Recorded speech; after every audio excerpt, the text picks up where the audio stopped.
Assalamualaikum warahmatullahi wabarakatuh. Halo semua, kami dari kelompok 5 Sejarah akan mengulik mengenai salah satu kerajaan Islam yang ada di Indonesia, yaitu Kerajaan Banten. Sebelum masuk ke materi pertama, alangkah baiknya untuk memperkenalkan diri terlebih dahulu. Perkenalkan, nama saya Fahima. Nama saya Eldin Ahmad Kanaka, kelas 10H, absen 8. Perkenalkan, nama saya Sandi Jagat Gumelar, absen 35. Nama saya Feza Farezi. Nah, untuk materi pertama yaitu letak Kerajaan Banten. Kesultanan Banten atau dikenal di dunia barat dengan nama Bantam adalah sebuah kerajaan Islam yang pernah berdiri di ujung barat Pulau Jawa, wilayah Banten, DKI Jakarta, sebagian Jawa Barat dan Lampung, Indonesia. Kemudian dilanjut dengan pendiri Kerajaan Banten. Kesultanan Banten didirikan oleh Maulana Hasanuddin, putra Sunan Gunung Jati, pada tahun 1526. Berkat dukungan para ulama dan rakyat, Banten berkembang pesat menjadi kerajaan maritim yang makmur pada masa Sultan Ageng Tirtayasa tahun 1651 sampai 1683. Banten mencapai puncak kejayaannya. Nah, selanjutnya itu ada bukti dan peninggalan dari Kerajaan Banten. Apa aja sih bukti dan peninggalannya? Yang pertama itu ada Masjid Agung Banten yang dibangun pada pemerintahan Sultan Maulana Hasanuddin.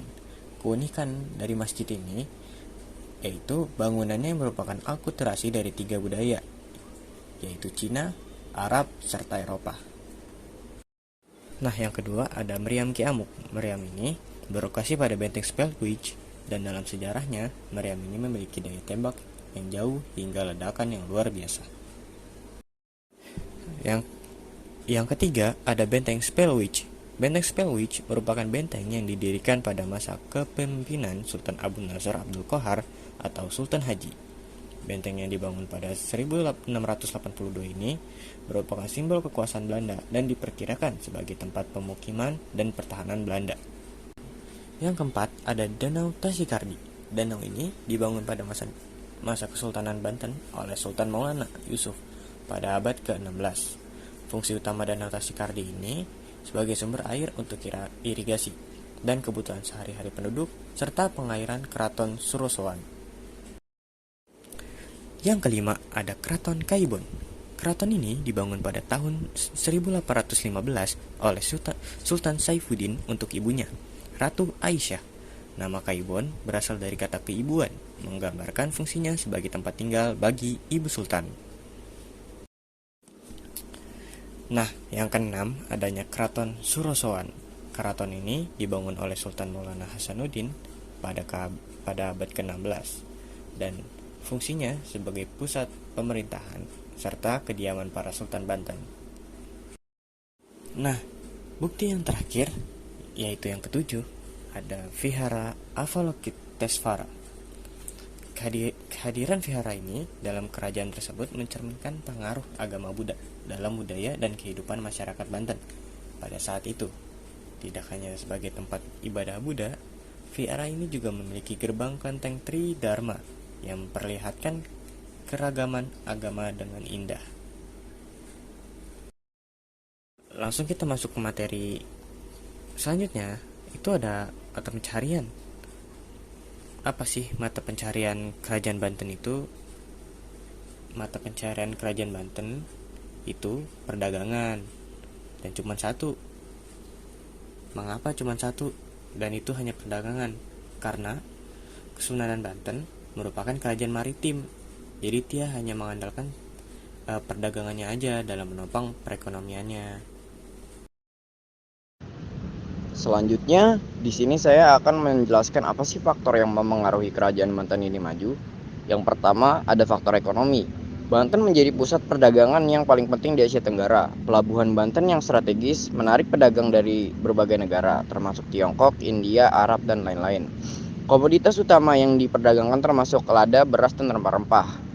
Yang kedua, dari faktor militer. Sultan Ageng Tritayasa memperkuat angkatan laut Banten, memungkinkan kerajaan untuk melindungi kepentingan dagangannya dan mempertahankan wilayah dari serangan luar.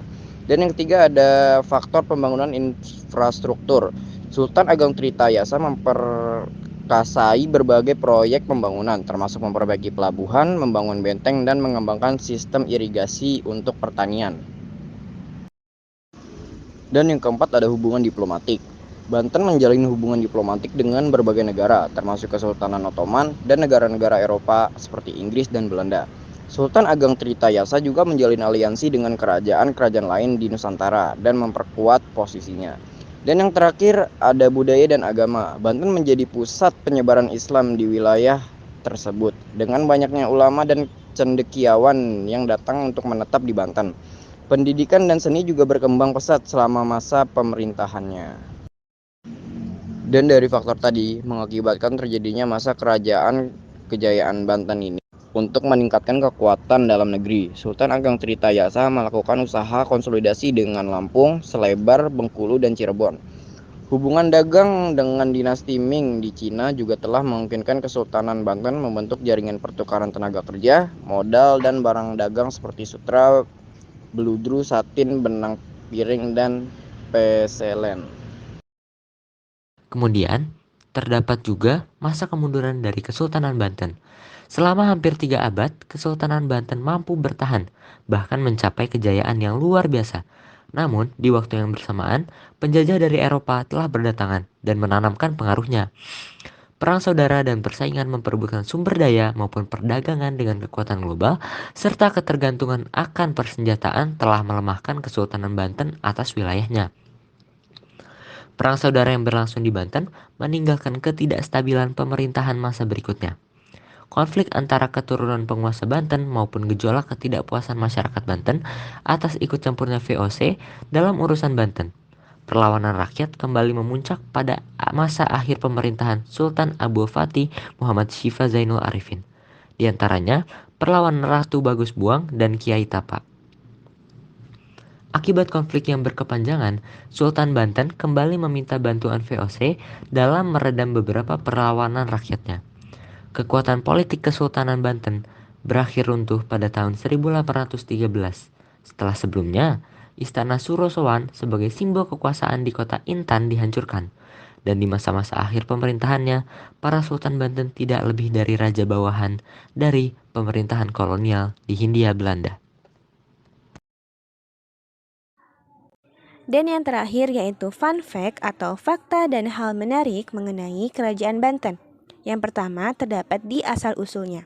Kerajaan ini didirikan atas berhasilnya perebutan kekuasaan dari Kerajaan Sunda yang dipimpin oleh putra Sunan Gunung Jati yaitu Maulana Hasanuddin yang membawa pasukan Demak menuju tempat ini. Kedua, Kerajaan Banten pernah memberikan bantuan kepada Amerika.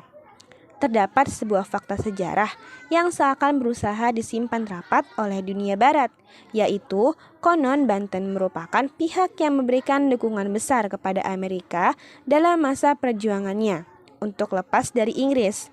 Terdapat pada masa Sultan Aliuddin tepatnya pada tahun 1776. Sultan diketahui memberikan bantuan berupa ribuan batang emas untuk membiayai perjuangan George Washington atau Presiden pertama Amerika Serikat. Yang ketiga terdapat pada masa kejayaan yang luar biasa. Kesultanan Banten dipimpin oleh belasan raja dalam kurun waktu eksistensi pertengahan abad ke-15 sampai awal abad ke-18. Namun yang dapat mencapai puncaknya hanya Sultan Ageng Tirtayasa yang berhasil membawa Banten ke puncak kejayaan. Dalam bidang perekonomian, beliau berhasil mensejahterakan penduduknya melalui perdagangan lada di wilayah Palembang dan daerah pesisir lain. Dan yang terakhir yaitu perang saudara yang membuat gonjang-ganjing kerajaan. Menurut cerita, banyak yang bilang jika pengiriman bantuan kepada Amerika menjadi alasan kenapa kerajaan ini mengalami kemunduran. Namun faktanya Banten sudah lebih dulu mengalami perpecahan antara Sultan Ageng dan putranya Sultan Haji yang menyebabkan sang anak memenangkan pertarungan dengan sang ayah. Namun ia mampu melakukannya karena adanya bantuan dari VOC. Nah, usai sudah beberapa penjelasan dari kami mengenai Kerajaan Banten. Terima kasih bagi yang sudah mendengarkan sampai akhir. Kami dari kelompok 5 pamit undur diri. Wassalamualaikum warahmatullahi wabarakatuh. Terima kasih. See ya semua. Bye-bye.